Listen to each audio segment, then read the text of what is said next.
नमस्कार। आज की इस खास बातचीत में आपका स्वागत है। आज हम एक ऐसे कानून पर बात कर रहे हैं जो अक्सर सुर्खियों में रहता है।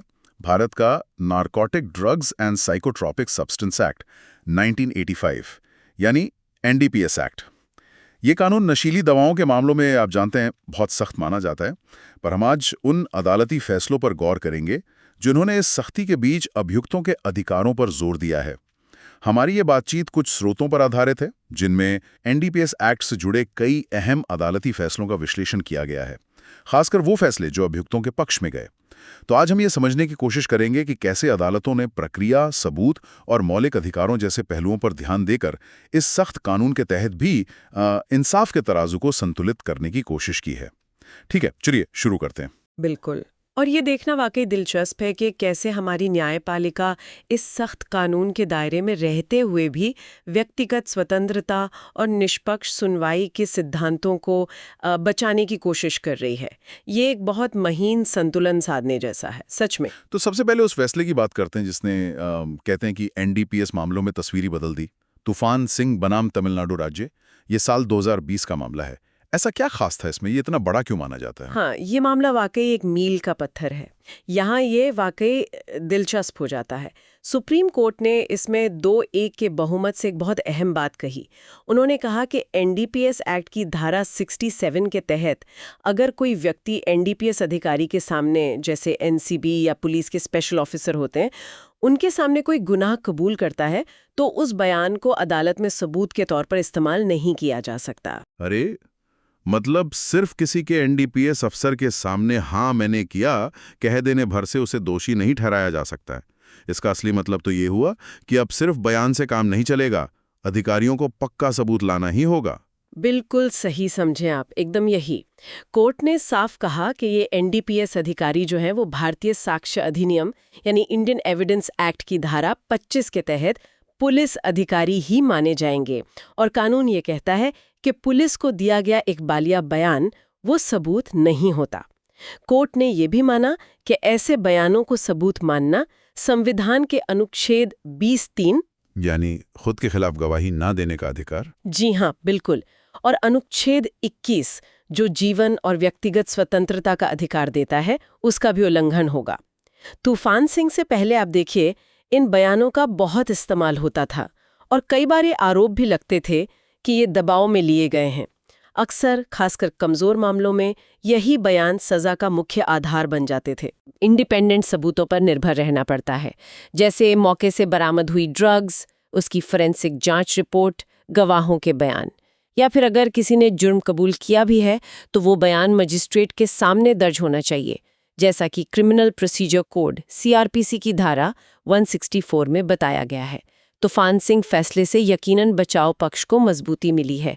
जमानत मिलना कुछ हद तक आसान हुआ है और शायद गलत सजाओं की संभावना भी कम हुई है। क्या ये सिद्धांत बाद के मामलों में भी इस्तेमाल हुआ है? कुछ उदाहरण है? हाँ, बिल्कुल। कई मामलों में, उदाहरण के लिए अजय कुमार गुप्ता बनाम भारत संघ नाम का एक हालिया मामला है 2024 का। सुप्रीम कोर्ट ने अभियुक्त को बरी कर दिया क्योंकि पूरा मामला सिर्फ उसी धारा 67 वाले बयान पर टिका था, कोई पुख्ता सबूत था ही नहीं। इसी तरह विनोद नागर बनाम नारकोटिक्स कंट्रोल ब्यूरो, ये भी 2024 का है। दिल्ली हाई कोर्ट ने कहा कि सिर्फ दूसरे आरोपियों के बयानों के आधार पर किसी को दोषी नहीं ठहराया जा सकता जब तक कि उन बयानों की पुष्टि करने वाले और सबूत न हो।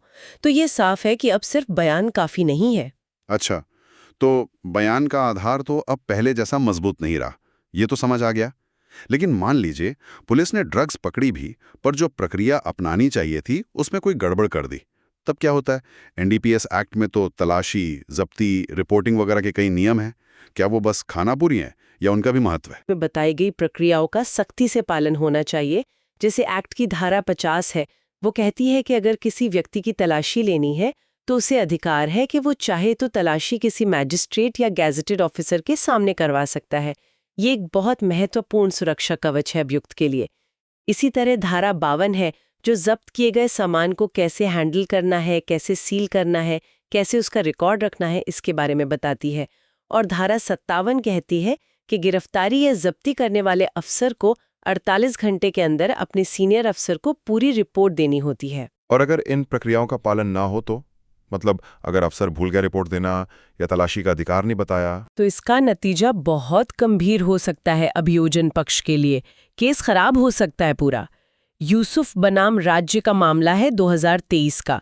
सुप्रीम कोर्ट ने अभियुक्त को बरी इसीलिए कर दिया क्योंकि प्रक्रियात्मक चूक हुई थी, खासकर धारा 50 का पालन ठीक से नहीं हुआ था। इसी तरह जब्त किए गए माल की हैंडलिंग में गड़बड़ी, जैसे सैंपलिंग ठीक से न लेना, सील टूटी हुई मिलना या ये साबित न कर पाना कि जो माल जब्त हुआ था वही कोर्ट में पेश किया गया है। इसे कस्टडी की श्रृंखला यानी चेन ऑफ कस्टडी में टूट माना जाता है। कस्टडी की श्रृंखला, ये सुनने में थोड़ा टेक्निकल लगता है। आसान शब्दों में इसका क्या मतलब है? हाँ, बिल्कुल। सोचिए पुलिस ने मौके से कोई पैकेट उठाया। अब ये पक्का करना होगा कि वही पैकेट बिना किसी हेर फेर के सील बंद होकर जांच के लिए लैब गया और फिर कोर्ट तक पहुंचा। अगर इस पूरी कड़ी में कहीं भी शक की गुंजाइश हुई कि कहीं कुछ बदला गया या मिलाया गया तो पूरा सबूत ही बेकार हो जाता है। इसे ही कस्टोडी की श्रृंखला कहते हैं। गुरबख्श सिंह 2001 और नूर आगा 2008 जैसे पुराने मामलों में भी कोर्ट ने इसी बिना पर अभियुक्तों को बरी किया था। इसी तरह धारा 57 की रिपोर्टिंग में देरी या लापरवाही को भी अदालतें गंभीरता से लेती है, जैसा साजन अब्राहम 2004 केस में देखा गया था। ये सब पारदर्शिता और जवाबदेही के लिए जरूरी है।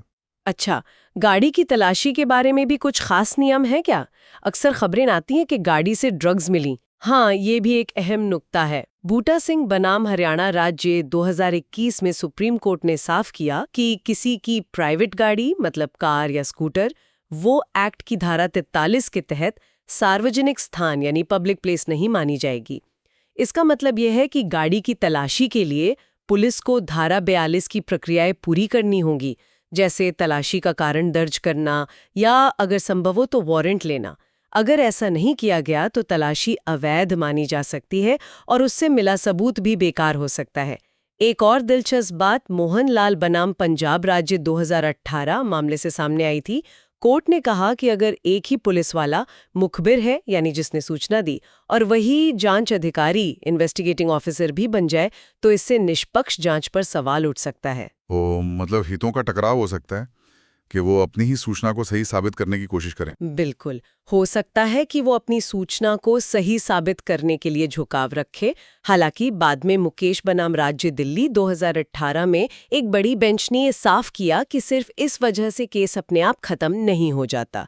देखना होगा कि क्या वाकई में कोई पक्षपात हुआ है या नहीं मामले के तथ्यों के आधार पर। ये सब तो प्रक्रिया की बातें हुई, काफी अहम है ये। अब आते हैं जमानत पर। एनडीपीएस एक्ट में जमानत मिलना, खासकर जब ड्रग्स की मात्रा वाणिज्यिक यानी कमर्शियल क्वांटिटी हो, बहुत मुश्किल माना जाता है। एक्ट की धारा 37 बहुत सख्त है, ऐसा सुनते हैं। क्या अदालतों ने यहाँ भी कोई राहत दी है? हाँ, धारा 377 वाकई बहुत कठोर है। ये कहती है कि वाणिज्यिक मात्रा के मामले में जमानत तभी मिलेगी जब कोर्ट को ये मानने का उचित आधार हो कि अभियुक्त दोषी नहीं है और जमानत पर बाहर रहकर वो दोबारा ऐसा कोई अपराध नहीं करेगा। ये दो शर्तें पूरी करना, आप समझ सकती हैं, बहुत मुश्किल है, खासकर शुरुआती स्टेज पर। लेकिन इसके बावजूद अदालतों ने रास्ते निकाले हैं, मौलिक अधिकारों और मानवीय आधारों पर सोचा है। रिया चक्रवर्ती बनाम भारत संघ 2020 मामले में बॉम्बे हाईकोर्ट ने जमानत देते हुए कहा था कि धारा 37 की कठोरता के बावजूद इसे सीआरपीसी के मूल सिद्धांतों और अभियुक्त के मौलिक अधिकारों के साथ संतुलित करना होगा, खासकर तब जब पहली नज़र में सबूत बहुत मजबूत ना लग रहे हों। और अगर किसी का ट्रायल ही सालों साल चलता रहे तब क्या? कई बार तो लोग फैसला आने से पहले ही कई साल जेल में गुजार देते हैं। इसका कुछ होता है? वाकई ये तो बड़ी बात है और बहुत गंभीर मुद्दा है। मोहम्मद मुस्लिम बनाम राज्य एनसीटी दिल्ली 2023 में सुप्रीम कोर्ट ने इसी पर जोर दिया। कोर्ट ने साफ कहा कि अगर किसी को बिना ट्रायल पूरा हुए बहुत लंबे समय तक, इस मामले में कई साल थे, जेल में रखा जाता है तो ये संविधान के अनुच्छेद 21 यानी जीवन और व्यक्तिगत स्वतंत्रता के अधिकार का उल्लंघन है। मतलब कानून कितना भी सख्त हो, किसी को बिना ट्रायल के सालों साल जेल में रखना सही नहीं ठहराया जा सकता। शीघ्र सुनवाई का अधिकार, स्पीडी ट्रायल, एक मौलिक अधिकार है। उसे धारा 37 की आड़ में अनिश्चित काल के लिए छीना नहीं जा सकता। ये तो बहुत जरूरी बात है। क्या स्वास्थ्य कारणों या दूसरी मानवीय वजहों से भी जमानत मिली है? बिल्कुल, अदालतें मानवीय पहलुओं पर भी विचार कर रही हैं, जो अच्छी बात है।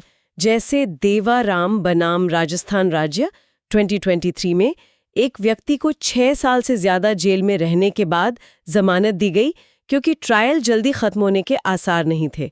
संजय बनाम भारत संघ 2023 में एक व्यक्ति को रीढ़ की हड्डी की गंभीर बीमारी के चलते मेडिकल ग्राउंड्स पर अंतरिम जमानत मिली। लालेरिन टुआंगा साइलो बनाम मेघालय राज्य 2023 में एक HIV पॉजिटिव अभियुक्त को मानवीय आधार पर जमानत दी गई। कुछ मामलों में जैसे शिवराज गोरख सतपुते 2023 एक नौजवान अभियुक्त को इसलिए जमानत मिली क्योंकि उसके खिलाफ प्रक्रियात्मक संदेह था, जैसे धारा 42 का पालन न होना और उसका कोई पिछला आपराधिक रिकॉर्ड नहीं था। अच्छा। विपिन मित्तल 2023 केस में भी साफ रिकॉर्ड और मामले में सीधी भूमिका न दिखने पर जमानत दी गई।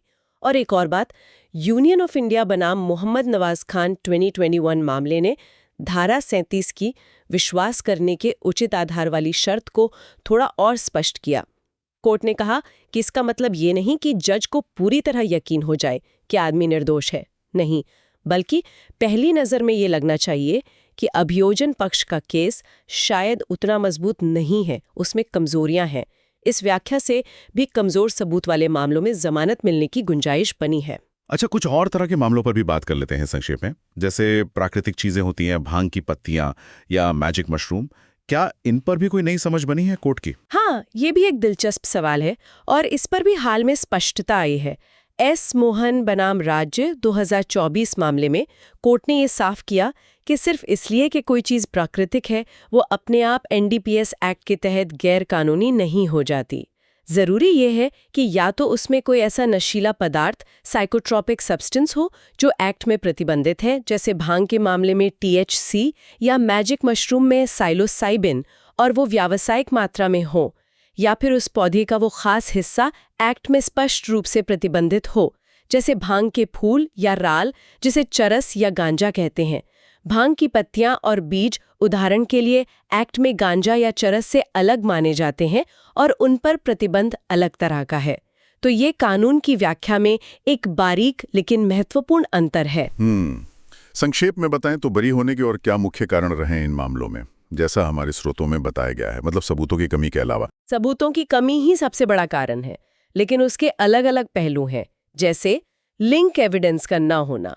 अर्जुन सिंह बनाम पंजाब राज्य 2023 में अभियोजन ये साबित नहीं कर पाया कि पकड़े गए नशे और अभियुक्त के बीच कोई सीधा संबंध था, लिंक ही गायब था। अच्छा। कब्जा साबित न हो पाना। के चिन्नारामी रेड्डी बनाम राज्य 2023 में सिर्फ किसी के खेत पर गांजा मिलना ये साबित नहीं करता कि उसी ने उगाया या उसका उस पर कब्जा था, जब तक और सबूत न हो। गाड़ी का मालिक होना ही काफी नहीं। रिजवान खां बनाम छत्तीसगढ़ राज्य 2020 में सुप्रीम कोर्ट ने कहा कि अगर गाड़ी में ड्रग्स मिलती हैं तो सिर्फ गाड़ी का मालिक होने से ये साबित नहीं हो जाता कि ड्रग्स पर मालिक का ही कब्जा था, खासकर अगर मालिक उस वक्त गाड़ी में मौजूद ना हो। और निवारक हिरासत यानी प्रिवेंटिव डिटेंशन के आदेश में खामी।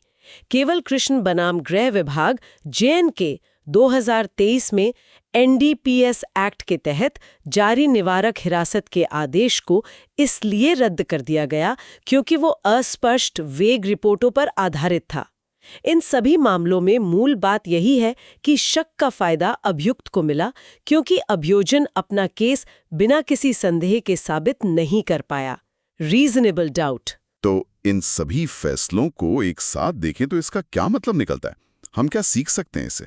बड़ी तस्वीर क्या उभरती है? अगर हम इन सबको जोड़ कर देखें तो एक पैटर्न सा दिखता है। ये फैसले दिखाते हैं कि भारतीय न्यायपालिका NDPS एक्ट जैसे सख्त कानून को लागू करते समय भी प्रक्रिया की निष्पक्षता को, सबूतों के ऊंचे मानकों को और संविधान द्वारा दिए गए मौलिक अधिकारों को बहुत गंभीरता से ले रही है, जैसे खुद के खिलाफ गवाही न देने का अधिकार, जीवन और स्वतंत्रता का अधिकार। जोर सिर्फ सजा देने पर नहीं बल्कि इस बात पर भी है कि पूरी प्रक्रिया न्यायपूर्ण और कानून के दायरे में हो। कुछ मुख्य रुझान, ट्रेंड्स कह सकते हैं, वो साफ दिखते हैं। पहला, सिर्फ इकबालिया बयान के भरोसे नहीं रहा जा सकता। तूफान सिंह के बाद NDPS अफसर को दिया बयान अब अकेले सजा का आधार नहीं बन सकता। अभियोजन को स्वतंत्र और पुख्ता सबूत लाने ही होंगे। ये बहुत बड़ा बदलाव है। दूसरा, प्रक्रिया का पालन अनिवार्य है। धारा 50, 42, 52, 57 जैसी प्रक्रियाओं में लापरवाही अभियोजन के लिए बहुत भारी पड़ सकती है। अदालतें इन्हें सिर्फ टेक्निकल नुक्ते नहीं बल्कि अभियुक्त के महत्वपूर्ण अधिकार मान रही हैं। तीसरा, मौलिक अधिकारों का सम्मान। लंबे समय तक जेल में बंद रखना या जमानत से बिल्कुल इनकार कर देना अब उतना आसान नहीं। शीघ्र सुनवाई और व्यक्तिगत स्वतंत्रता जैसे अधिकारों को महत्व दिया जा रहा है। और चौथा, जमानत में विवेक का इस्तेमाल। धारा 37 की सख्ती के बावजूद अदालतें मानवीय आधारों, स्वास्थ्य कारणों, हिरासत की लंबी अवधि और केस की मेरिट मतलब पहली नज़र में सबूत कितने मजबूत हैं, इन सब को देखकर जमानत देने में अपने विवेक का इस्तेमाल कर रही हैं। तो संक्षेप में कहें तो ये अदालती फैसले अभियुक्तों के अधिकारों को मजबूत करने की दिशा में एक अहम कदम है। ये सुनिश्चित करते हैं कि कानून की सख्ती अन्याय का रूप न ले ले और सब कुछ संवैधानिक दायरे में हो। आज हमने एनडीपीएस एक्ट से जुड़े कुछ बहुत महत्वपूर्ण अदालती रुझानों पर बात की, जिनसे पता चलता है कि कैसे प्रक्रिया और अधिकारों पर ध्यान देकर न्याय व्यवस्था संतुलन साधने की कोशिश कर रही है। बिल्कुल। और ये सब देखते हुए एक बड़ा सवाल मन में आता है सोचने के लिए, क्या प्रक्रियात्मक सुरक्षा उपायों पर ये बढ़ता हुआ जोर कहीं एनडीपीएस एक्ट के मूल उद्देश्य यानी नशीली दवाओं के खतरे को रोकना को कमजोर तो नहीं कर रहा, या फिर ये सिर्फ ये सुनिश्चित कर रहा है कि उस लड़ाई को लड़ने के तरीके निष्पक्ष हों और संवैधानिक सीमाओं के अंदर रहें? सख्त कानून और व्यक्तिगत अधिकारों के बीच सही संतुलन कैसे बने, ये एक ऐसा सवाल है जिस पर लगातार सोचने की जरूरत है। ये बहस चलती रहेगी। बिल्कुल सही कहा। एक अहम सवाल छोड़ा है आपने सोचने के लिए। इस गहरी और महत्वपूर्ण जानकारी के लिए आपका बहुत बहुत धन्यवाद। उम्मीद है हमारे सुनने वालों को आज की ये बातचीत ज्ञानवर्धक लगी होगी। अगली बार फिर मिलेंगे एक नए विषय की गहराई में उतरने के लिए। नमस्कार।